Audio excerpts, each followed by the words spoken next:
일단은 모든 것이 맥락 구독적 상황에 따라서 모든 게 달라지기 때문에 어떤 사람이 옳은 말을 한다고 해서 듣지 않고요. 그 사람이 옳은 말을 할 자격이 있는 것처럼 보이는 어떤 무엇을 요구해요. 근데 서양은 옳으면 그냥 옳은 거죠. 뭐라고? 근데 이쪽은 옳은 말을 하려는 사람, 옳은 행동을 하려는 사람은 평상시에 신뢰가 구축돼 있어요.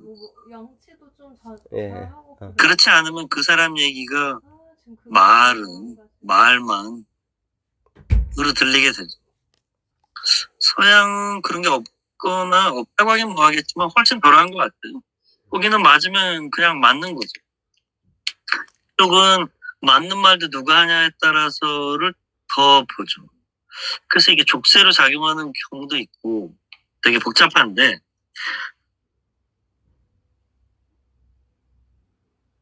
정신분석과 막시즘이라는 두 유형의 지식 모두가 이 관점을 명확하고 용기 있게 숙고하지 않았습니다. 사람들은 정신분석과 막시즘이라는 지식 형체에 가는 고유한 영성의 조건들을 다수의 사회 형식들 속에 은폐시키려고 시도했습니다.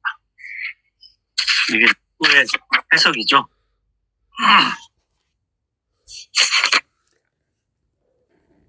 가령 계급적 위치, 당의 효과, 단체, 학교의 소속, 인문, 분석자의 양성 등과 같은 관념은 내게 진실 접근을 위한 주체 형성 조건,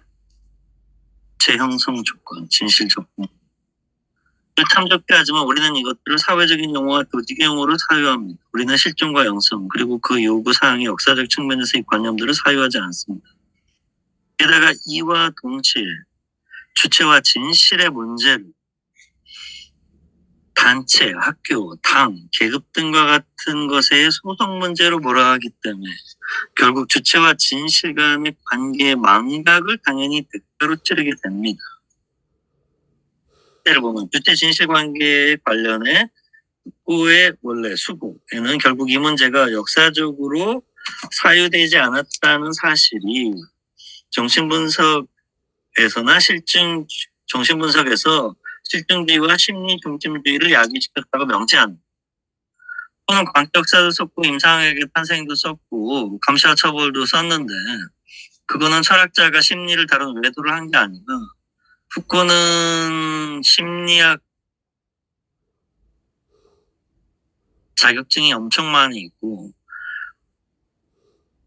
자격증을 정식으로 취득한 사람이고 처음으로 교수가 된 것도 리일 대학교 심리학과 교수가 됐고 전공도 심리학사가예요. 그래서 관계역사가 더 무서운 책입니다. 내부자가 비판을 한 것처럼 보이기 때문에. 그래서 여기서 락강이 나오는데 그래서 락강이 분석한 바의 핵심이자 힘은 바로 다음과 같습니다. 락강 프로이트 이래로 정신분석의 문제의 중심을 주체와 진실의 문제로 이동시킨 유일한 사람입니다. 다시 말해서 락강은 굳이 소크라테스나 니사의 그레고리우스의 것이 되었건 그 양자를 매개하는 자들의 것이 되었건 간에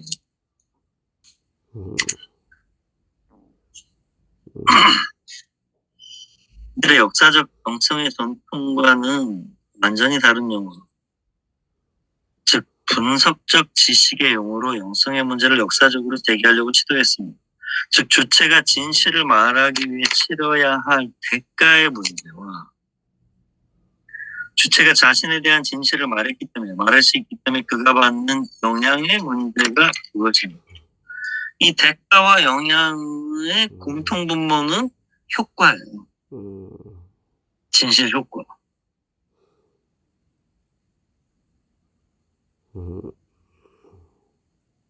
이걸 다룬 게 자기 자신에 대한 진실을 말하기 혹은 파레시아 같은 개념이 자기 자신이 진실을 말했을 때 치러야 되는 대가 특히 자기 목숨이 위험할 때 그 진실을 말하는 사람을 파르헤시아스트라고 그리스 사람들이 불렀고, 그런 행위를 파레지아라고 불렀는데, 제가 이거를 강독을 한 적이 있는데, 이게 문화사적인 차이가 있어요. 한국에서 진실을 이야기하면, 원래는 진실을 얘기하면 존중을 받아야 되는데, 당연히 존중을 받아야죠. 근데 그게 본의 아니게 담론 효과가 진실을 얘기한 사람만 우습게 되거나 곤란하게 되는 경우가 있거든요. 그러니까 진실을 말하고 안 하는 거는 말하는 사람은 도덕성의 문제라고 생각하겠지만 사실은 진실과 도덕성과 관련된 문화력적 코드 작용의 문제라는 후코가 말하고 싶습니다. 근데 후코는 한국이나 일본 같은 상황을 모르니까 유럽 얘기만, 그리스 이래로 유럽 얘기만 한 건데, 한국 분들하고 당연히 제가 한국말로 강독을 했으니까, 그것도 되게 오래됐는데, 책이 나오자마자 했으니까 번역되죠. 그게 한국에서는 그렇게 진실을 말해서 그 진실을 말한 사람이 얻고자 하는 가령 정의가 바로 서는 효과가 발생하냐? 그 전혀 다른 문제거든요. 상당히 복잡한 문제를 불러일으켜요. 서양은 약간은 진실을 말하면 되는 무엇인가가 되는 사회처럼 돼 있는데 이쪽은 진실을 말한다는 게 꼭 그런 효과가 서양처럼 당연하지 않죠. 뭔가 다르게 나는데 거기에 서양에는 과는 다른 어떤 사회의 일상적인 문화적 코드 작용이 있기 때문에 이 코드 작용을 정확하게 파악하지 못하면 그런 효과가 나거나 부작용이 더 크거나 혹은 생각한 효과가 안 나는 거예요. 그러니까 진실이 아니라 진실 생산 체계고 도덕이 아니라 도덕 생산 체계입니다. 그러니까 진실이란 내가 그것을 진실이라고 믿도록 조건화된 허구의 가설의 체계고 도덕이란 내가 그것이 진실이라고 믿도록 조건화된 하나의 특정 가설 체계인데 그 궁극은 진정성이겠죠.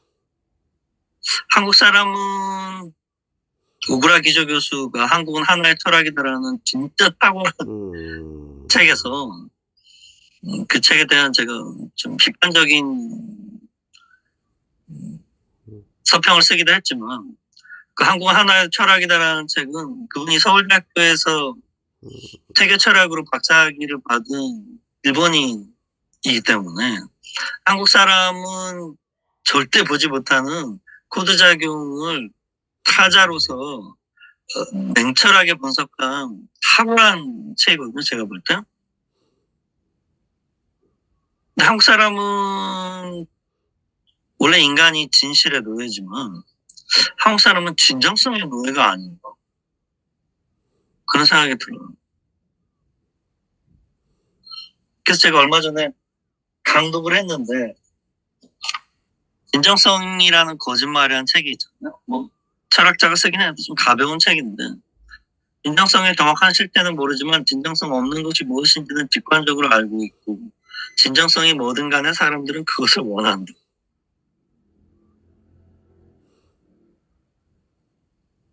그래서 진정성 제가 이 강독을 할 때 제가 그 철학학회 회원에서 강독을 할 때 포스터를 만들었는데 포스터 이렇게 썼어요. 진정성은 새로운 세계로의 진입을 방해한다. 그러니까 1917년에 듀샹이 샘을 발표했을 때 기존의 전통적인 미술관념을 갖고 있는 사람들이 보면 이게 진정성이 없어요.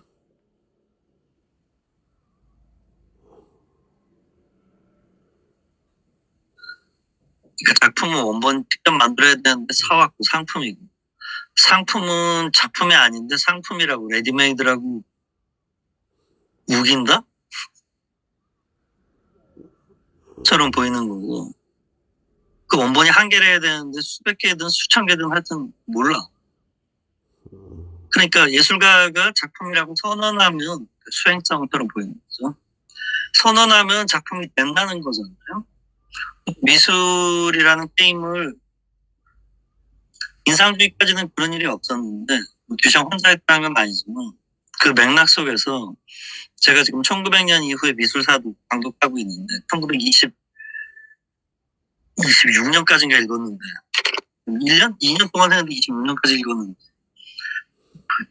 10몇 년까지 있는 것 같은데 5년은 더 걸릴 것 같은데 하여튼 그걸 보면 게임의 규칙 자체를 바꾼 거예요. 미셸 후코가 하는 것도 정확히 똑같은 일. 여태까지 우리는 어떤 방식으로 진리에 대해 조건화가 돼 있고 도덕에 대해 조건화가 돼 있고 그걸 안 지켰을 때 죄책감을 느끼고 진짜 재밌는 건 죄책감은 가해자가 아니라 피해자가 느낀다. 그래서 죄책감을 느낀다면 당신은 스스로를 가해자라고 생각하는 피해자. 이게 니체의 도덕의 기복에는 그 말이 없지만 그 말을 따라가면 전개할 수 있는 하나의 철학적 방향이다 라고 생각을 해요. 그러니까 1887년에 나온 니체의 도덕의 계보를 읽는 작품이 1961년에 미셸 후코의 광기 역사고 그 광기 역사를 더 전개시켜서 후코가 자랑스럽게 이것이 나의 첫 번째 책이다라고 말하는 게 1975년에 남자가 터벌 감옥의 탄생이죠. 그게 권력의 문제, 권력지식의 문제를 다뤘고 그 권력지식의 문제가 타인에 대한 통치인데 자기에 대한 통치, 자기 자신과의 관계 문제가 빠졌다는 걸 내가 깨달았다. 라고 해서 후코가 쓴 게 윤리의 계보화 시리즈고 거기에 이 주체 해석학이 들어가는 거죠. 그 주체 해석학의 주요한 방법론은 자기의 테크놀로지. 자기의 테크놀로지가 바로 각각의 영성을 주장하는 혹은 지금 마르크스 주義나 정신분석처럼 후코가 볼 때 한 학자로서 가설이죠. 후코가 볼 때 영성의 문제를 실제로는 다루고 있지만 그 용어들이 마치 아닌 것처럼 덮여있는 그런 영역들을 자기의 테크놀로지라는 관점에서 마르크스주의나 정신분석을 그리고 서양 철학을 다시 바라보면 이렇게 볼 수 있을 것 같아요 라고 자기 작업 가설들을 쓰는 게 콜레지 드 폰스 강의록 시리즈입니다. 자, 그래서 주체가 진실을 이게 너무 중요한 문제예요. 주체가 진실을 말하기 위해 치러야 할 대가의 문제. 주체가 자신에 대한 진실을 말했기 때문에 말할 수 있기 때문에 그가 받는 영향의 문제가 그것입니다. 그걸 모두가 효과라는 단어로, 이펙트라는 단어로 모아지는데 이 문제를 다시 출현시키면서 락강은 기존의 주체와 진실의 문제를 재설정, 리프로블레마타이제이션 한 거죠. 그 문제를 다시 출현시키면서 락강은 정신분석학 내에서 가장 보편적 영성 형식이었던 자기 배려라는 가장 유구한 전통 문제, 근심, 조가, 걱정, 케어, 하이데거적 용어죠. 락강도 하이데거한테 엄청난 영향을 받았죠. 근심을 부화시킵니다. 정신분석학적 용어 내에서, 즉 인식의 결과 내에서 영성과 에피멜레이아 헤아우트의 관점에서 볼 때 인식의 용어로 제기될 수 없는 주체와 진실의 관계의 문제를 제기할 수 있을까요? 이것이 분명히 문제입니다만 내가 해결할 문제는 아니라고 생각합니다. 이 점에 대해 제가 이야기하고자 한 바는 이렇습니다. 자, 이제 보다 단순한 수련으로 넘어가 봅시다. 텍스트로 다시 돌아가 보죠. 나는 환기한 바 있는 자기 배려라는 개념, 그 실전, 그 규칙들의 역사 전반을 다시 연구할 의도는 전혀 없습니다. 내가 연대기적으로 무분별하지 않고 시대착오적으로 보지 않고 또 시간표를 잘 지킬 수 있는 한에서 올해에는 철학적 성찰에서 에피멜리아 헤오토가 출연하는 시기인 소크라테스 플라톤의 시기. 세 개를 나누는데 다음으로 기원 후 1, 2세기에 위치할 수 있는 자기 양성과 자기 배려의 황금. 셋째, 고대 이교 문명의 기독교 관점에서 볼 때 이교 문명의 철학적 자기 수련으로부터 기독교적 금욕주의로 넘어가는 이행기인 4, 5세기. 그러니까 기원전 5, 4세기, 기원 후 1, 2세기, 기원 후 4, 5세기. 그래서 1000년이라고 하는 거죠. 첫 번째 시기는 소크라테스 플라톤의 시기인데, 그리고 내가 주로 탐구하고자 하는 텍스트는 자기 배려의 분석, 이론에 관한 텍스트로서 알키비아데스라는 제목의 대합한 후반부입니다. 우리나라에 번역 나와 있죠. 여기서 자기 배려에 대한 긴 이론이 전개됩니다. 넘어가서 70페이지 한 8째 줄. 자기 자신을 돌봐야 한다는 반언과 원리는 그리스 문화의 오래된 근원이었어요. 너 자신을 알라처럼 그 소크라테스가 만든 말은 아닙니다. 그것은 특히 스파르타의 근원이었습니다. 뒤늦게 쓰여지긴 했어도 왜냐하면 플루타르코스의 것이기 때문에 조상 대대로 전해지고 수세기 전부터 회자되던 텍스트에서 플루타르코스는 어느 날 질문을 받은 스파르타인 알렉산드리데스의 말을 인용합니다. 인용. 당신들 스파르타 사람들은 좀 이상해. 토지를 소유하고 있고 영토가 방대하면서 왜 당신들은 스스로 당신들의 토지를 경작하지 않는 겁니까? 왜 토지 경작을 노예에게 맡기나요? 알렉산드리스가 대답하기를 간단히 말해서 그것은 우리 스스로를 돌보기 위해서.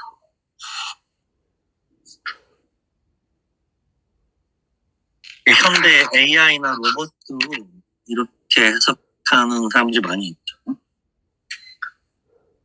여기서 스파르타인이 우리는 우리 스스로를 돌봐야 하므로 우리 땅을 돌볼 필요가 없다고 말할 때 문제되는 것은 분명 철학이 아닙니다. 철학과 주지주의를 극히 긍정적 가치로 여기지 않은 이들에게 자기 배려는 그럼 뭐냐? 정치적 특권과 관련된 생활 형식. 인용. 우리가 노예를 소유하고 있고 토지를 우리 손으로 경작하지 않으며 이 모든 물질적 배려를 타인들에게 맡기는 이유는 우리 자신을 배려하기 위해서. 인용 끝. 연대성을 갖는 스파르타 귀족 계급의 정치적, 사회적, 경제적 특권은 다음과 같은 형식으로 현시됩니다. 우리는 우리 자신을 돌봐야 됩니다. 그리고 그렇게 하기 위해 우리는 우리의 노동을 타인에게 위임합니다. 따라서 자기를 돌본다는 것은 비철학적인 일상의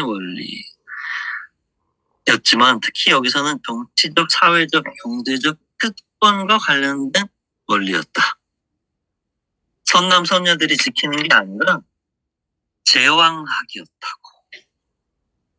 노자나 맹자나 논어나 보통 사람들 보라고 한 게 아니라 제왕학, 다스리는 자를 위한 거죠. 현대에는 모든 사람이 왕을 죽이고 현대에는 모든 사람이 왕이 됐기 때문에 옛날에 제왕학 책들을 개인이 자기 주체화의 레퍼런스로 삼을 수가 있게 되는 거죠. 자, 거기 보면 알키비아데스 3줄 지나면 거의 해결된 판본의 진본에 관한 문제가 아니라 아주 복잡한 연대 추정의 문제들을 오늘 아니면 다음번에 재론하도록 하겠습니다. 상당히 재밌는데 역사가 복잡한데 지금 상당수 학자는 다수설은 알키비아데스가 플라톤이 쓴 게 아니다 라는 게 다수설이죠. 근데 뭐 아무도 알 수 없기 때문에 그러니까 저도 고전학회에서 아까 말씀드렸듯이 글도 발표했지만 서양 고전학회 같은 데 가서 보면 이게 그리스어 우리가 갖고 있는 판본이 그리스 판본이 아니라 베끼고 베낀 건데 그 베낀 판본에 이 동사 변화가 이게 불규칙인데 이 불규칙은 다른 그리스 문헌들을 보면 기원전 2세기 이전에는 없고 기원 전 2세기 이후에만 발견되는데 플라톤은 기원 전 4세기 사람인데 이 동사 변화가 발견되니 이건 플라톤의 진본이 아니라고 말할 수 있다는 설이 있다. 근데 옮겨 쓰는 사람이 볼 때는 200년 전에 플라톤의 글이 지금 보면 동사변화가 잘못됐기 때문에 동시대인들이 읽기 편하게 하려고 이 동사변화를 맞췄다. 이게 꼭 환단고기처럼 되는데, 환단고기가 딱 이런 논증을 펴는데, 거기 일본 사람들이 만든 조어, 남녀평등, 세계평화 이런 말이 나오잖아요. 그게 조선시대에 쓸 수가 없는 단어거든요. 그 단어가 없기 때문에. 근데 바로 이런 논증을 아무도 모르죠. 근데 저는 그렇게 보기 어렵지 않은가 하는 생각이 드는데, 여하튼 그래서 가수설과 소설이 있는데, 그러니까 예전에는 몰랐고 이런 식으로 온갖 걸 분석하는데, 지금 저는 뭐 이거 전공이니까 이걸 좀 보고 뒤져보고 했는데, 가수설은 위서다. 에 더 가까운 것 같더라고요. 뭐 사실은 아무도 모르죠. 플라톤 빼고는. 근데 뭐 칼 마나임 얘기한 것처럼 진리의 기준은 전문가 집단의 합의인데, 뭐 전문가 집단이 다 합의하는 경우는 없기 때문에 다수설을 진리라고 보는 거죠.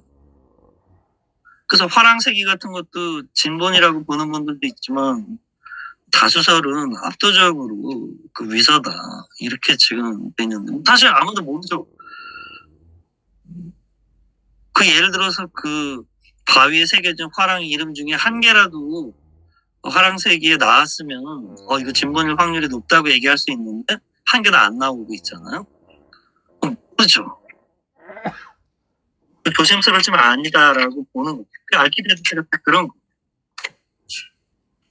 자, 그래서 한참 넘어가서 76페이지를 보세요.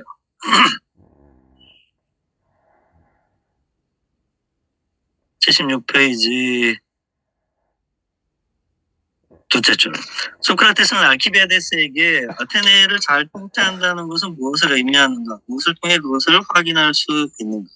알키비아데스는 실존 인물이고 정말 파란만장한 푸근하고 꽃미남이라서 남자와 여자 모두를 설레게 했다. 그리고 정말 기구한 인생 살았는데 소크라테스 애인이었던 게 거의 틀림없죠.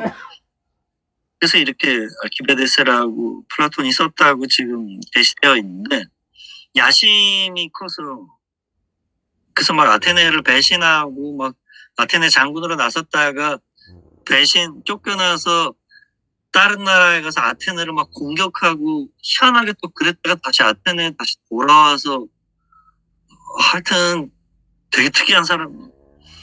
그 야심이 있으니까 소크라테스가 묻는 거예요. 젊은 알키비아데스. 아테네를 잘 통치한다는 것은 무엇을 의미하는가? 무엇을 통해 그것을 확인할 수 있는가? 등과 같이 당황한 질문을 합니다. 이에 대해 알키비아데스는 시민들 간의 화합이 지배적일 때 국가는 잘 통치된다고 결론을 내립니다. 소크라테스는 알키비아데스에게 화합이란 무엇인가? 그것은 무엇으로 구성되어 있는가? 라고 되묻자 알키비아데스는 대답을 하지 못하고 절망하며 단거지 말합니다. 나는 내가 무슨 말을 하고 있는지 모르겠다. 솔직히 스스로 자각하지 못하고 수치스러운 무지 상태에서 오랜 세월을 보낸 것 같다. 여기에 대해 소크라테스는 다음같이 응수합니다. 걱정하지 말게. 수치스러운 무지 속에 있다는 것과 무슨 말을 하고 있는지를 모른다는 사실을 50세에 깨달았다면 그것을 치유하기는 매우 어려울 것이다. 진짜 넘은 사람들이 서러워서 어디 사겠어요. 근데 나중에 에픽테토스가 얘기하죠. 철학하게 너무 늦은 나이는 없다. 걱정하지 마라. 너 자신을 배려하게 너무 늦은 나이라는 게 있겠어요. 그게 당연히 없겠죠. 뭐야 끝나는 건데. 왜냐하면 자기 배려를 한다는 게 에피메르테나이 사우투. 너 자신을 배려하기가 어렵기 때문에. 하지만 너는 그것을 깨달을 적정한 나이에 있다. 20대 후반 정도로. 그러니까 알키비아데스 얘기할 때 사람들이 하는 얘기는 대조를 썼다는 거죠. 소크라테스가 뭐 외모가 못생겼고 추하다 이렇게 얘기하는데, 알키비아데스는 꽃미남이고, 소크라테스는 지혜가 아름다운 사람이고, 알키비아데스는 외모가 아름다운 사람인 거죠. 근데 알키비아데스가 인기가 있고 꽃미남이었을 때 그것도 한 10대 후반부터 10대 중반 정도부터 20대 후반까지 남자 어른들이 쫓아다니고 그게 지나고 이렇게 수염이 좀 더 거뭇거뭇하게 나고 하면은 그 좀 매력이 떨어진다고 봐서 그 인기가 떨어졌대요. 근데 그 인기가 떨어지려고 할 때 소크라테스가 나타나서 너 자신을 배려하고 챙겨라 라는 말을 하는 걸로 설정돼 있거든요. 아마 역사적 사실인지 아닌지 모르겠는데, 그러니까 19세기 초중반 해석학이 본격적으로 발전하기 전에는 플라톤의 책들이 실제 있었던 일들을 상당히 적은 거라고 생각을 했는데, 초기에 소크라테스의 변명 같은 책들은 그렇다고 볼 수도 있는데, 중후기 넘어가면 그냥 뭐랄까 그냥 소설이고 그냥 자유창작을 플라톤이 한 거다라는 게 지금 다수설이거든요. 그러니까 그냥 소설을 쓴 거죠. 저번에 말씀드린 것처럼 전북대 영문과 그 교수님이셨던 소설가 서정인 선생님이 80년대 달궁인가? 제가 되게 타면서 봤는데, 꽤나 뭐 훌륭한 작품들이 많잖아요. 소설가들의 소설가 같은 분이었는데, 분이죠, 지금도. 근데 EBS에 그 발궁이 나왔다고 해서 아침에 나왔어요. 제가 그 시간 맞춰갖고 봤는데, 그 마지막에 여자 아나운서 분이었는데, 이렇게 물었어요.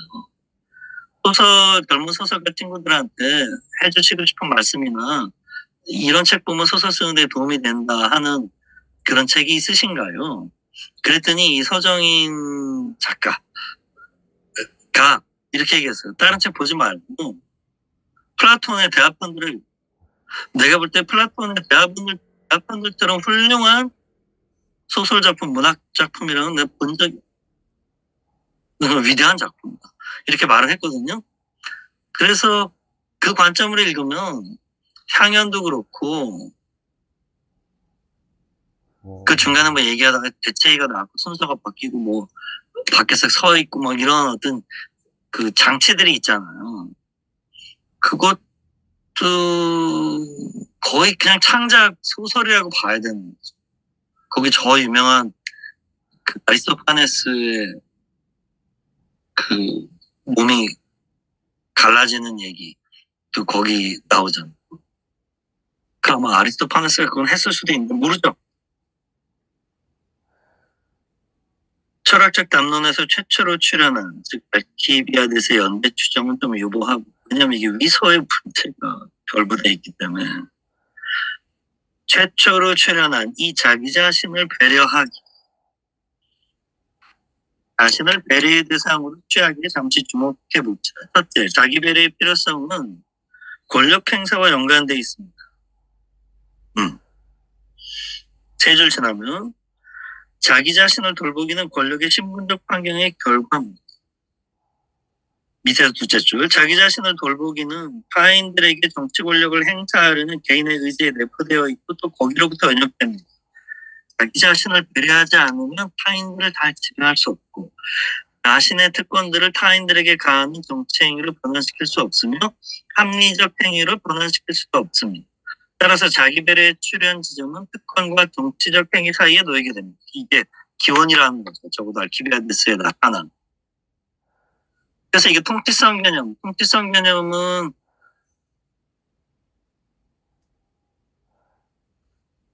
후고가 권력 지식을 70년에 콜리드 폰스 취임 강연 1년에 발표됐는데, 담론의 질서에서 이야기하고 75년에 감자터벌을 내고 76년에 성우역사 1권을 내고 84년까지 책을 한 권도 안 낸단 말이에요. 76년부터 84년까지. 근데 이 사이에 책만 안 냈지, 이 콜리드 폰스 강의는 계속 강연을 하고 있고, 콜로키움이나 논문도 책을 안 내서 아마 그렇겠죠. 많이 발표한단 말이에요. 그 분량이 어마어마해요.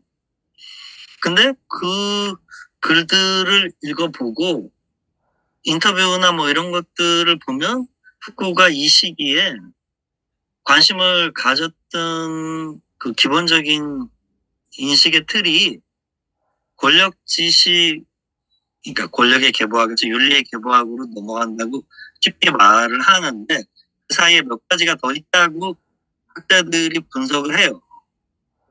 제가 그 해설서에 써드렸는데 그 공력에서 나온 톰 밀런 프랑스 현대 철학하고 창기에서 나온 현대 프랑스 철학사 후쿠 편에서 그 이야기를 잠깐씩 썼는데 그게 뭐냐면 76년, 7년, 8년 7년, 8년을 전쟁 모델이라고, 그러니까 클라우제비츠가 독일의 장군 클라우제비츠가 전쟁론이라는 책을 써서 이렇게 말했단 말이에요. 전쟁이라는 것은 다른 수단으로 이루어지는 정치다. 전쟁, 자기가 장군인데 전쟁이 정치인데 말로 싸우는 정치가 아니라 폭력적 수단을 총과 칼과 대포를 사용하는 정치라고 이렇게 말했는데 후쿠가 정확히 이걸 거꾸로 이렇게 말해요. 전쟁 모델은 정치는 다른 수단을 통해서 사용되는 전쟁이다. 정치가 전쟁입니다. 그래서 이게 지금 여기서 이렇게 말했잖아요. 알키비아데스가 지금 하는 얘기가 알키비아데스에 나타난 자기 배려의 관념이 뭐예요? 자기를 잘 돌볼 줄 알아야 타인들을 돌보는 게 아니라 이 경우에는 통치할 수 있다. 근데 이거를 똑같은 그리스어 단어를 나오는데 그래서 그 구버넌먼탈리티, 가버먼탈리티, 통치성이라고 되는데 통치성이라는 개념은 타인들에 대한 통치에서 자기 자신에 대한 통치로 넘어가는데 타인들에 대한 통치는 말하자면 권력의 계보학처럼 보이고 자기 자신에 대한 통치는 윤리의 계보학처럼 보이는데 자기 자신과의 관계로 도달하는 중간에 어떤 후쿠가 거쳐간 관계처럼 보입니다. 그러니까 전쟁 모델 다음에 통치성 모델이 있어. 그 통치성 모델이 후쿠의 콜레드 펑스 강의록 제목들에 반영돼 있어. 그래서 자기의 통치, 타인의 통치에서 자기의 통치로, 자기의 통치에 뭐 어쩌고 저쩌고 이런 식으로 돼 있는데 통치란 말 일본 말이죠. 그래서 전체적으로 통괄하는 건데 그 원래 그리스어나 라틴어나 프랑스어를 후쿠가 이 책에서 분석을 하는데 그게 식솔들을 거느린다부터 여성 옛날이니까 중세에 라틴어나 불어에서 여성을 통치한다. 한국말로 너무 이상하게 되죠. 번역하면. 여성을 자신의 식솔로 거느린다는 게 거기 그런 때도 통치한다는 단어를 써요. 그러니까 이게 통치라고 번역하면 안 되는데 국내지책으로 그렇게 지금 하고 있는 거죠. 그래서 한 5줄 지나가서 77페이지. 아주 명백히 표현된 비판은 아니지만 대화의 전반부에 퍼져 있는 비판이 있는데 그것은 소년에 대한 사랑, 즉 남성들의 에로스에 대한 비판입니다. 이 사랑은 알키비아데스를 위해 본래의 기능을 발휘하지 못했습니다. 왜냐하면 알키비아데스의 육체만을 원하는 남자들이 알키비아데스를 따라다닙니다. 그들은 알키비아데스를 돌보려 하지 않았습니다. 결론적으로 알키비아데스가 자기 자신을 배려하도록 독려하지 않았습니다. 이 테마는 조금 뒤쪽에 다시 등장하는데 그들이 알키비아데스 자체에 관심을 기울이지 않았고 또 알키비아데스가 자기 자신을 돌볼 수 있게 하기 위해 그에게 관심을 가지 않았다는 최상의 증거는 다음과 같습니다. 현대로 남성 여성도 사실 별로 상관없고 똑같죠. 싱싱한 젊음을 막 잃어버리자 그들은 그가 원하는 바를 마음대로 하게 방치하고 그를 버렸습니다. 따라서 자기 배려의 필요성은 정치적 필요뿐만 아니라 교육의 결합 내에서도 나타납니다. 자기를 배려한다고 할 때 자기의 뭘 배려하냐? 물론 육체도 배려하는 건데 건강도 배려하는 건데 자기 배려는 자기의 푸시케를 배려하는 거로 돼 있어. 자, 이제 10분 쉬어야 되는데 질문이 들어왔네. 네, 말씀해 주세요.